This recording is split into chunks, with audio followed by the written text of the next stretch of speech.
si May Ann Basa, also known as Bangus Girl. So, ako po ay isang madaldal, jolly, kita niyo naman po, palangiti. And ang hilig ko po is gumawa ng mga contents at manood ng TV. Tsaka playing games po sa cellphone. So, tatlong trivia about sa akin is, siguro kaya kong ubusin yung isang bangus. Basta inihaw. Ayun, inihaw. Favorite ko talaga. Tapos,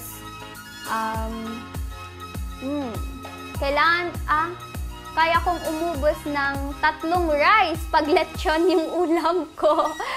And, mahilig ako sa mga pink. Halata naman po. Color pink. Girly type. Ayan. So, nag-start po talaga ako mag-vlog nung pandemic po talaga. So, di ba nakakulong lang tayo sa bahay, bawal lumabas. So, ako po, naisip ko kung, kasi that time, pahina na din po yung business ng tita ko, which is yung pagbabangus po. So, ako, bilang bored din sa bahay, so naisipan ko po kung paano po ako makatulong sa parents ko kahit na lockdown po that time. So, naisipan ko mag-vlog. So, ayun po yung mga ginagawa ko po everyday sa palengke. Ayun, gumigising po ako ng maaga, binablog ko po yun. Hanggang sa, ayun, nagulat na lang po ako, nag-boom po yung video ko.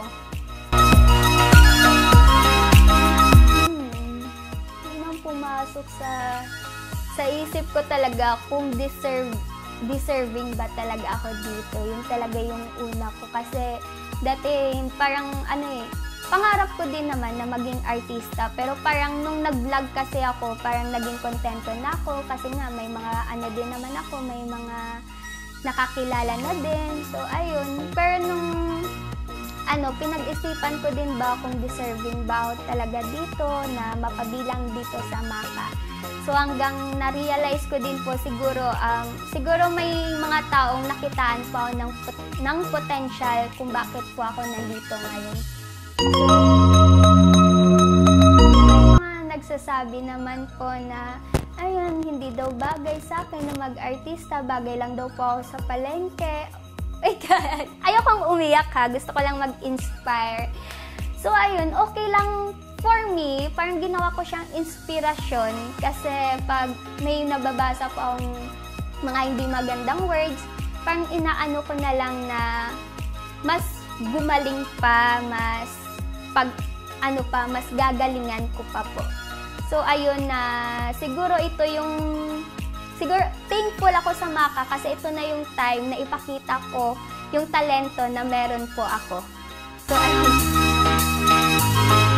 Yung childhood memory ko po talaga is yung galing po ako sa school noon. Umuwi po ako ng bahay. Yung pagdating ko po dun sa bahay namin, wala na po yung bahay namin dahil pinaalis na po kami ng may-ari. So, ayun, sobrang nakakalungkot po talaga na hindi ko po talaga ini-expect na uuwi po ako tapos wala na po lahat ng gamit, wala, sinira na po. So, ayun talaga, pangarap ko talaga ngayon magkaroon po ng sariling bahay.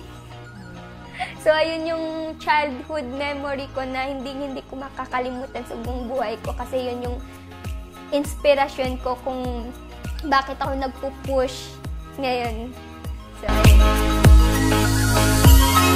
minsan mag-teacher, kaya lang nakikita ko yung mga teacher na stress sa mga students. Kaya sabi ko, ayoko ma-stress. Kaya ayun na lang. At naisipan ko din pangarap ko din talaga maging artista dati.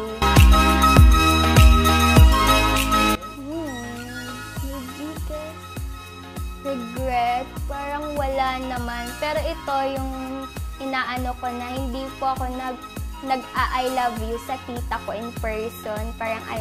Parang nare-realize ko po kasi ngayon, parang habang tumatagal, paiksi yung buhay ng tao. So, dapat po talaga habang kasama natin sila, kaya natin iparamdam yung pagmamahal natin sa kanila. Kaya kung ako sa inyo, mahalin niyo po yung parents niyo dahil ako po wala pa akong nanay. Tita lang po yung meron ako, kaya mahalin niyo po sila ng buong buo at ipakita niyo po yung pagmamahal niyo hanggat kaya niyong tulungan niyo po sila. So, ayun po.